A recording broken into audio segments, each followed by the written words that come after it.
Hello friends, आप देख रहे हैं आपका चैनल शेयर बाजार विद आयुष। और दोस्तों, इस वीडियो में चर्चा करेंगे काफ़ी सारी इम्पॉर्टेंट न्यूज़ के बारे में। कुछ Q3 नंबर्स के ऊपर चर्चा होगी, एक OFS के बारे में चर्चा होगी, FII DI के डेटा के बारे में चर्चा होगी। तो अपने आप में दोस्तों ये वीडियो रहेगा बहुत ही महत्वपूर्ण, तो आप लोग देखिएगा वीडियो को पूरा ज़रूर। लेकिन उससे पहले, अगर दोस्तों अभी तक आपने चैनल को सब्सक्राइब नहीं किया है, फर्स्ट टाइम विजिट किया, तो ज़रूर सबसे पहले आप लोग सब्सक्राइब कर लीजिएगा। तो चलिए दोस्तों, शुरू करते हैं सबसे पहले हिंदुस्तान जिंक से। जी हाँ, आपको पता ही है दोस्तों, हिंदुस्तान जिंक का क्या रखा है, OFS, right. Offer for sale आपको पता ही भी चलता हुआ नजर आ रहा है। और कल भी आपको मैंने कहा था कि देखिए, जब भी कोई OFS आता है तो जो चीज़ उसमें दिख जाती है वो होता है दोस्तों सब्सक्रिप्शन। किस तरीके से उस OFS का सब्सक्रिप्शन हमको आता हुआ दिख रहा है। तो आज दोस्तों हिंदुस्तान जिंक का, जैसे मैंने कहा, पहला दिन था और पहले दिन का जो सब्सक्रिप्शन है वो दोस्तों आज निकल कर आ चुका है। तो आज हमको पता चलेगा कि किस तरीके का कंपनी को रिस्पॉन्स आता हुआ देखने को मिला है इन द फर्स्ट डे। तो चलिए बिना किसी देरी के उस नंबर को देख लेते हैं, नंबर किस प्रकार का आता हुआ दिखा है। तो दोस्तों देखिए, Hindustan zinc sees strong demand. ये साफ साफ बताया गया है कि पहले दिन के अंदर जो डिमांड है वो तो अपने आप में काफ़ी बढ़िया मिलती हुई देखने को मिली है। आज का दिन याद रखिएगा नॉन रिटेल के लिए था। रिटेल के लिए ये जो OFS है ये कल से आपको ओपन होता हुआ दिखेगा। और पहले दिन जो नॉन रिटेल सब्सक्रिप्शन हमको आता हुआ देखने को मिला है, ये ऑलमोस्ट दोस्तों पोर्शन सब्सक्राइब हुआ है पहले दिन के अंदर 1.42 टाइम्स। यानी ओवरऑल बात क्लियर है कि देखिए, एक गुना से ऊपर कोई भी OFS अगर सब्सक्राइब होता हुआ दिख रहा है, विच मीन्स कि डिमांड जो है वो क्लियरली उस OFS को लेकर है। तो यहाँ पर भी दोस्तों वैसा ही देखने को मिला है कि OFS को लेकर जो डिमांड है वो क्लियरली देखने को मिल रही है। स्ट्रॉन्ग इंटरेस्ट आता हुआ देखने को मिला इंस्टीट्यूशन इन्वेस्टर्स से पहले दिन के अंदर। और 142% या फिर 1.42 टाइम्स, कुछ भी कह लीजिए, इस तरीके का पहले दिन सब्सक्रिप्शन हमको आता हुआ देखने को मिला है। अब जैसा आपको हमने कल बताया था कि देखिए, जो OFS है ये कंपनी के प्रमोटर वेदांता के द्वारा, याद रखिएगा, लेकर आया गया है, जिसकी फ्लोर प्राइस 685 रुपीज़ रखी गई थी। लेकिन आज भी अगर आप देखेंगे तो शेयर ऐसा नहीं कि 685 के आपको नीचे जाता हुआ देखने को मिला। अभी भी 710 के अबाउट ट्रेड कर रहा है। और रीज़न सिंपल है, जिस तरीके से दोस्तों आप कह सकते हैं कि सिल्वर, गोल्ड, इन सब में तेज़ी हमको देखने को मिल रही है, लगातार प्राइसेस बढ़ती हुई देखने को मिल रही है, MCX के वॉल्यूम बढ़ती हुई नज़र आ रही है। तो आई थिंक वो एक क्लियर रीज़न है। इसके अलावा कंपनी के जो नंबर्स निकल कर आए लगातार, अगर आप देखेंगे तो वो भी अपने आप में पॉजिटिव बात है। एंड सिंपल सी बात है, देखिए, हिंदुस्तान जिंक को आप सिंपल देखिए, जो सिल्वर है अगर वो रोज़ बढ़ता हुआ दिखेगा तो हिंदुस्तान जिंक का शेयर आपको गिरता हुआ नज़र नहीं आएगा, राइट। क्लियर सी बात है, इसको सीधा सीधा फ़ायदा होता है। अब ये जो, जैसे मैंने कहा, सेल जो है दोस्तों वेदांता का प्लान है टू, मतलब स्मॉल पोर्शन, याद रखिएगा, वो अपना बेचते हुए नज़र आ रहे हैं। बट द थिंग इज़ कि ये OFS आपको आगे भी आते हुए देखने को मिल सकते हैं अगर लगातार दोस्तों हिंदुस्तान जिंक के शेयर में इस प्रकार की तेज़ी रही। बिकॉज वेदांता को दोस्तों क्या करना है, अपने डेट को रिड्यूस करना है। उस डेट के रिड्यूस करने के लिए पहले भी कंपनी OFS लेकर आई थी, इस बार भी कंपनी OFS लेकर आई है। और अगर आगे भी प्राइसेस अच्छे रहे तो OFS लेकर आया जाएगा। बट ठीक है, अब जैसे मैंने कहा दोस्तों, पहले दिन तो याद रखिएगा आज नॉन रिटेल बिडर्स के लिए था। कल से ये ओपन किसके लिए हो जाएगा, रिटेल के लिए, राइट। वेदांता, याद रखिएगा, करीबन 0.79% की इक्विटी जो है वो इसमें बेचता हुआ देखने को मिल रहा है, with an option to divest additional 0.79% stake in case of over subscription. तो वो होता ही है, ओवर सब्सक्रिप्शन जब आता है तो उसके बाद वो एडिशनल स्टेक भी बेचा जाता ही है, तो उसमें कोई बहुत बड़ी दिक्कत वाली बात नहीं है। अब कल आपके पास, याद रखिएगा, इसमें मौका रहेगा अप्लाई करने के लिए। तो कल याद रखिएगा रिटेल इन्वेस्टर्स के लिए OFS ओपन होगा, ठीक है। अब आते हैं दोस्तों यहाँ पे अगली खबर पे। अगली खबर दोस्तों है FII से रिलेटेड। अब FII जो कह सकते हैं हमारे बाजार से लगातार दूर है, जो लगातार पैसा लगाने को मना कर रहे हैं। लेकिन आज दोस्तों कह सकते हैं FII ने थोड़ा सा अपना रुख बदला है।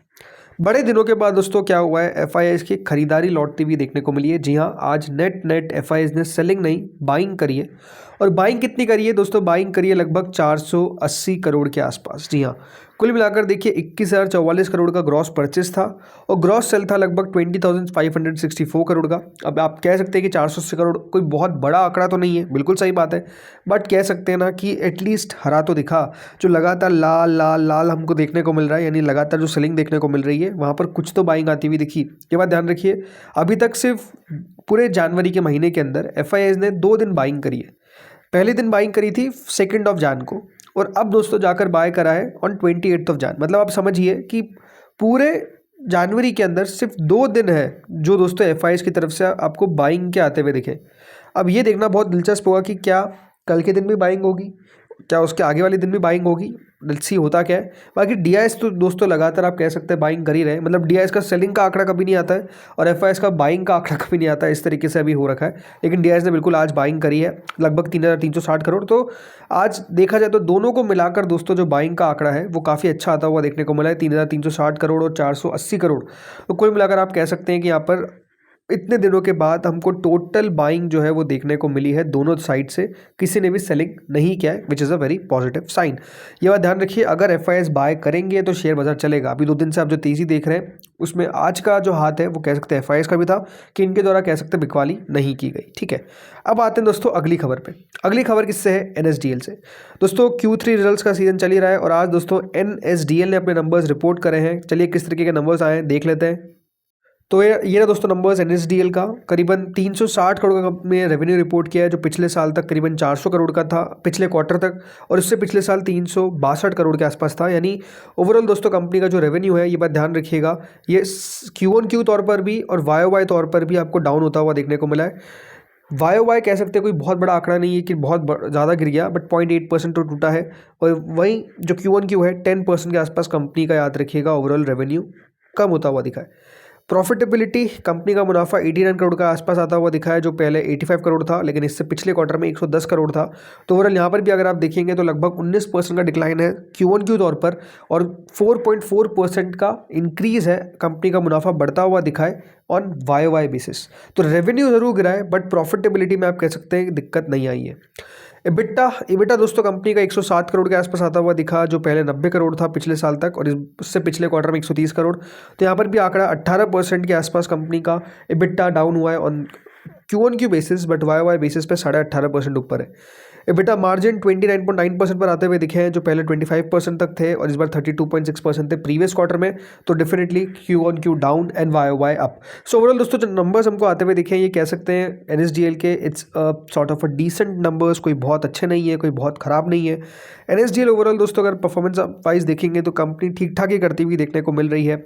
लगभग 29% के आसपास का मार्जिन रिपोर्ट किया है, जो पिछले क्वार्टर से तो कम ही है, इसमें कोई डाउट नहीं है। बट अगर आप इनके नंबर्स देखेंगे तो ओवरऑल जो दिसंबर का क्वार्टर रहता है, राइट, वो ऐसा नहीं है कि आपको कोई वीक देखने को मिले, राइट, बट इस बार वीक आता हुआ दिखा है। सो ये अपने आप में थोड़ा सा नेगेटिव हो सकता है। अब देखते हैं कल इस पर मार्केट किस तरीके से रिएक्ट करता है। स्टॉक प्राइस ओवरऑल दोस्तों 1012 पे ट्रेड कर रहा है, 1425 के आसपास का हाई है। ऑलरेडी अपने हाई से तो नीचे आपको आता हुआ देखने को मिल चुका है, 54 के आसपास का पी होता हुआ दिख रहा है। हो सकता है कि दोस्तों कल आपको NSDL लाल निशान वाले सेक्शन में देखने को मिल जाए, नहीं इसके अंदर कल गिरावट देखने को मिल जाए, बिकॉज नंबर्स कोई उतने कुछ खास हमको आते हुए देखने को नहीं मिले, एज सच क्लियरली नज़र आता है। अब आते हैं अगले नंबर्स पे, और दोस्तों अगले जो नंबर है वो है रिलेटेड टू सैजिलिटी। जी हाँ, किस तरीके के नंबर्स आए हैं सैजिलिटी के, चलिए अब देख लेते हैं। शुरुआत करते हैं रेवेन्यू से। तो रेवेन्यू दोस्तों कंपनी का 1971 करोड़ के आसपास आता हुआ दिखा है, जो पिछले क्वार्टर तक लगभग 1658 करोड़ था, तो पिछले साल तक 1453 करोड़ था। मतलब ओवरऑल दोस्तों कंपनी का जो रेवेन्यू है वो सालाना तौर पर तो लगभग 35% बढ़ता हुआ दिखा है। तो Q1 के तौर पर लगभग 18% से ज़्यादा का आपको बढ़त देखने को मिला है सैजिलिटी के नंबर्स में। इसके अलावा प्रॉफिट पे आते हैं तो प्रॉफिट 322 करोड़ के आसपास आता हुआ दिखा है, जो पहले तक 262 करोड़ के आसपास था। तो यहाँ पर भी आप कह सकते हैं क्लियरली आपको एक अच्छा खासा जंप देखने को मिला है। अब प्रॉफिट जो है वो यहाँ पे Q1Q नहीं दिखा रहा है, बट आपको मैं Q1 की प्रॉफिट बताता हूँ। पिछली बार दोस्तों कंपनी जब प्रॉफिट रिपोर्ट किया था वो 251 करोड़ के आसपास का था, जो आप कह सकते हैं इस बार तो बढ़ के आया है, करीबन 322 करोड़ के आसपास एडजस्टेड प्रॉफिट आता हुआ दिखा है। अब ये बात ध्यान रखिए, एडजस्टेड क्यों है? एडजस्टेड का मतलब ये है कि कंपनी का दोस्तों जो मुनाफा है वो याद रखिएगा, इसमें इस बार जो है वो लेबर कोड एडजस्टमेंट हुआ है लगभग 32 करोड़ के आसपास का। तो उसको आप कम करके भी देख सकते हैं। अगर कम करके देखेंगे तो मुनाफा जो है वो कंपनी का कम हो जाएगा और लगभग दोस्तों 268 करोड़ पर आएगा। ये बात ध्यान रखिएगा। इस बार हुआ क्या है कि लगातार जो लेबर कोड्स या आते हुए नजर आए, तो उसका असर जो है वो कंपनीज को अपने नंबर्स में शो करना पड़ रहा है। तो वो नंबर्स के कारण आप कह सकते हैं कि प्रॉफिट जो है वो कम हो रहा है। बट अगर वो नहीं होगा तो याद रखिएगा एडजस्टेड प्रॉफिट दिखा रखा है यहाँ पे, बट वो ठीक है, वो नंबर्स को आप किसी भी तरीके से देख सकते हैं। But reported net profit 287 crore के आसपास है, इस बात का ध्यान रखिएगा, जो पिछले बार तक 250 करोड़ के आसपास का था और इससे पिछले साल में लगभग 218 करोड़ था। मतलब ओवरऑल 31% का जंप है ऑन YOY बेसिस, और लगभग जो जंप हमको आता हुआ देखने को मिला है Q1Q में, इट्स अराउंड 15%। तो अच्छे नंबर्स दोस्तों यहाँ पर कह सकते हैं सैजिलिटी ने रिपोर्ट करे हैं। लगातार कंपनी के नंबर्स आप कह सकते हैं बेहतर होते हुए दिख रहे हैं। अगर आप ओवरऑल नोटिस करेंगे तो हर क्वार्टर में दोस्तों कंपनी की ग्रोथ हमको आती हुई दिखती है, और अब ऐसा लगता है कि अगर अगला क्वार्टर रहेगा तो उसमें कंपनी का रेवेन्यू रेवेन्यू जो है वो 2000 करोड़ के आंकड़े को भी पार करता हुआ दिख जाएगा। तो एक स्ट्रॉन्ग नंबर्स आए हैं। TTM बेसिस पे आप देखिए 6737 करोड़ का रेवेन्यू है with 24% margin and profit is around 850 crore. तो अच्छी ग्रोथ होती हुई दिख रही है। स्टॉक की अगर प्राइस की बात करते हैं तो लगभग दोस्तों 51.7 के आसपास ट्रेड कर रहा है। 57.9 का हाई है, तो ओवरऑल अपने 52 हफ्तों के हाईस के करीब ही है। ऐसा नहीं कि कोई बहुत बड़ी गिरावट आपको देखने को मिल रही है। और ठीक है, अच्छे नंबर्स आते हुए दिखें तो हो सकता है कल आपको ये बढ़ता हुआ दिख जाए। बट अगेन ये बात ध्यान रखिए, अगर बढ़ता हुआ घटता हुआ जो भी है, कोई रिकमेंडेशन नहीं है बाय और सेल की। इस बात का आपको खासतौर पर ध्यान रखना है। चलिए इसके बाद आते हैं आखिरी खबर पे, और आखिरी है दोस्तों MCX में आप कह सकते हो दोस्तों लगातार तेजी देखने को मिल रही है और आज 7% से ज़्यादा शेयर बढ़ता हुआ दिखा है। रीज़न ऑब्वियसली बात है, यहाँ पर भी सिल्वर गोल्ड, राइट। तो लगातार दोस्तों तेज़ी हमको देखने को मिल रही है। वॉल्यूम याद रखिएगा MCX के लगातार बढ़ते हुए दिख रहे हैं और उस वॉल्यूम का फ़ायदा जो है वो क्लियरली स्टॉक के प्राइस को होता हुआ दिख रहा है। आई थिंक रियली यहाँ पर जो ओवरऑल कंपनी के अभी नंबर्स भी आते हुए दिखे, उसके बाद से भी अगर आप शेयर को देखेंगे तो लगातार बढ़ गया है। एक महीने में 18-19% बढ़ा, जहाँ पे बाजार दोस्तों शेयर्स बढ़ नहीं पा रहे हैं, MCX जो है वो लगातार बढ़िया कर रहा है। 6 महीने में 68%, इस साल की शुरुआत से 18-19%, ओवरऑल पिछले एक साल के अंदर लगभग 135%। तो आई थिंक MCX में एक ड्रीम रन चलता हुआ दिख रहा है और शेयर होल्डर्स को सीधे सीधा फायदा हो रहा है रोज। तो ये अपने आप में कमाल है, राइट फ्रेंड्स। तो इस वीडियो में इतना ही था। होपफुली आपको वीडियो बढ़िया लगा होगा। अगर अच्छा लगा तो लाइक कर देना, चैनल से पहली बार जुड़े सब्सक्राइब कर देना। Thank you friends for watching this video.